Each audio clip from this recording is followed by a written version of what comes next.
El mayor desplome del siglo en el mercado de valores está sobre nosotros, y esta gran caída es ya imparable. Incluso la Reserva Federal no podrá detenerlo, y en estos momentos puede que todo el mundo se esté equivocando, porque cuando nos pensamos que la Fed podrá cambiar la tendencia del mercado con el pivoteo de la política monetaria, la realidad es que los gráficos y la historia demuestran más bien lo contrario. La semana anterior fue una auténtica locura en los mercados. Estuvimos viendo cómo el mercado abría con una gran fuerza bajista el jueves, pero curiosamente, después de los datos de inflación de septiembre, la cotización recuperó hasta terminar mostrando fuertes subidas, sobre todo en la bolsa americana. Finalmente, el viernes 15 de octubre, es decir, al día siguiente, la realidad se volvió a imponer, y el Standard & Poor's 500 bajó alrededor del 2,5%. Vimos cerrar el rendimiento del Tesoro estadounidense a 10 años por encima del 4%. Además, el caos se volvió a apoderar de los mercados financieros del Reino Unido, y hemos descubierto los problemas en los que están metidos los bancos. Sin ir más lejos, Credit Suisse podría estar pasando por sus peores momentos, una circunstancia que podría comportar un riesgo sistémico a nivel mundial catastrófico. El 98% de los CEOs se están preparando para la recesión de los Estados Unidos, aunque seguramente deberían haberse preparado desde hace mucho tiempo.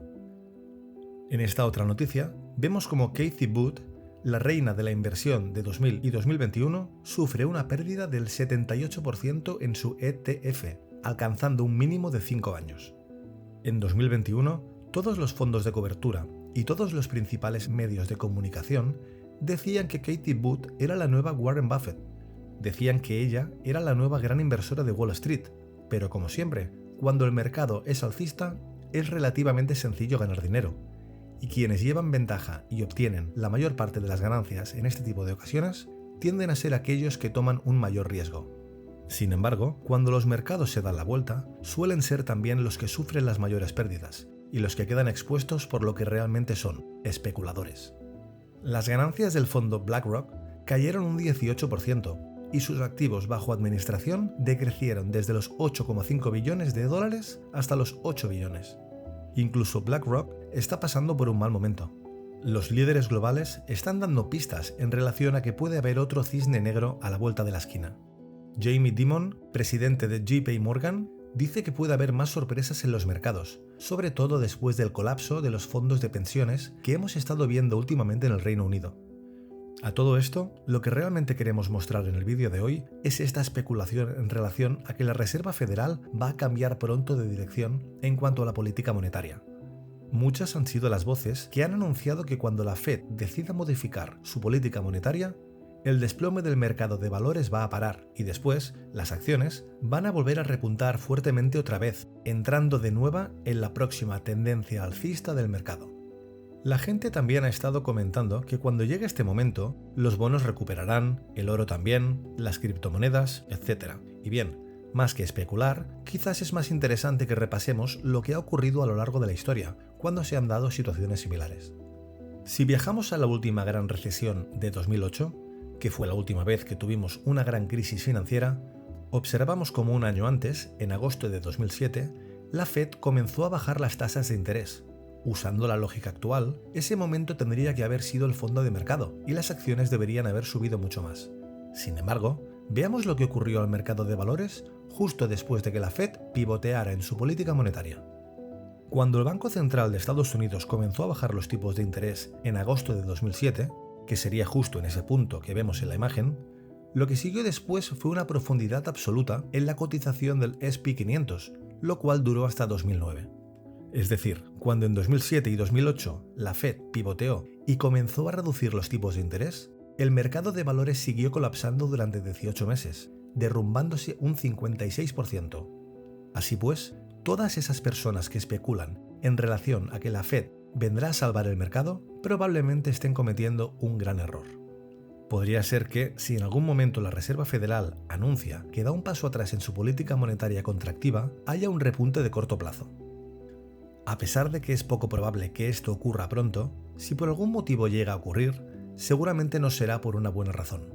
Recordemos que la tasa de desempleo está en niveles mínimos históricos en Estados Unidos y la inflación sigue en máximos de todos los tiempos.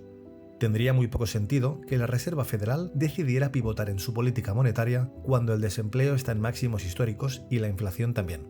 Entonces, observemos los gráficos para ver cómo las subidas de tipos de interés de la Reserva Federal han podido reducir la inflación, o por lo menos, cómo la han detenido. La Reserva Federal comenzó a aumentar las tasas de interés en marzo de 2022, y echemos un vistazo para ver de cuánto era en ese momento la tasa de inflación. Vemos que el dato se encontraba en el 8,5%. ¿Y de cuánto es ahora la inflación?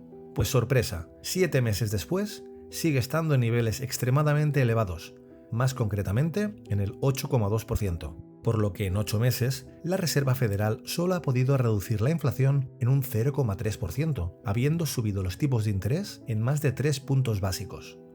Por mucho que algunos especulen con que la inflación volverá a estar en el 2% a finales de 2023 o durante el 2024, la realidad es que si la Fed solo ha podido reducir la inflación un 0,3% en casi un año, la inflación no va a bajar al 2% en muchísimos años. En 1980, cuando la inflación en Estados Unidos se situó por encima del 15%, no volvió a bajar hasta el 4% en 5 años. Es casi imposible que haya un cambio en la política monetaria de la Fed en corto plazo, y aunque ocurriera, tal y como vimos en 2007 y 2008, no significaría que el mercado de valores ha tocado fondo, ni mucho menos. Veamos también lo que ha sucedido con el desempleo. Otra vez, si viajamos a 2007 y nos focalizamos en el momento en que la Reserva Federal comenzó a bajar las tasas de interés, justo en ese momento la tasa de desempleo estaba en el 4,6%, mientras que continuó subiendo durante otros 26 meses hasta llegar al 10% en octubre de 2009. De nuevo, ni que la Fed decida pivotar con las tasas de interés puede que no sea suficiente para parar esta recesión. Más bien podríamos decir que esta recesión es prácticamente inevitable, porque hay fuerzas más allá del control de la Reserva Federal que van a convertir esta recesión en una depresión. La Fed no puede detener la guerra entre Rusia y Ucrania. No pueden arreglar las cadenas de suministro elevando las tasas de interés. No pueden crear más petróleo y gas con su política monetaria. Y parece que nadie se pregunta qué se supone que va a hacer el Banco Central de Estados Unidos si la inflación no remite. Si la inflación se mantiene al 8% y no baja, o se mantiene en torno al 7%, lo que van a tener que hacer es lo que ya hizo Paul Volcker en 1980 cuando fue presidente de la Reserva Federal, que no es otra cosa que elevar las tasas de interés por encima de la tasa de inflación, es decir, por encima del 7 o del 8%. Así pues, todas aquellas personas que afirman que el Banco Central llegará a una tasa del 4% y parará, seguramente se equivocan si la inflación no consigue cambiar el rumbo. Cuando escuches a alguien decir que es el momento de invertir porque la inflación se está quedando con tu poder adquisitivo, dile que las personas que han estado invirtiendo en acciones o criptomonedas durante todo este tiempo han estado perdiendo un 7 o un 8% a la semana, además de, evidentemente, perdiendo el poder adquisitivo. Entonces, llegados a este punto, ¿qué significa esto para todos nosotros? Pues en primer lugar, que la Fed está perdiendo la lucha contra la inflación, y en segundo lugar, que es momento de estar parados, observando desde fuera el mercado y esperando a que en algún momento vuelvan a surgir las oportunidades de verdad. El efectivo vuelve a ser el rey, y cuando los mercados toquen fondo durante 2023, entonces será el momento de poner en práctica la estrategia de inversión que tendrás que haber definido durante todo este tiempo. Si te ha gustado el vídeo, no te olvides de apoyar el contenido con un like, y si todavía no te has suscrito al canal, ahora es el momento de hacerlo. Muchísimas gracias por seguir Lecturas Millonarias un día más, y nos vemos en el próximo vídeo.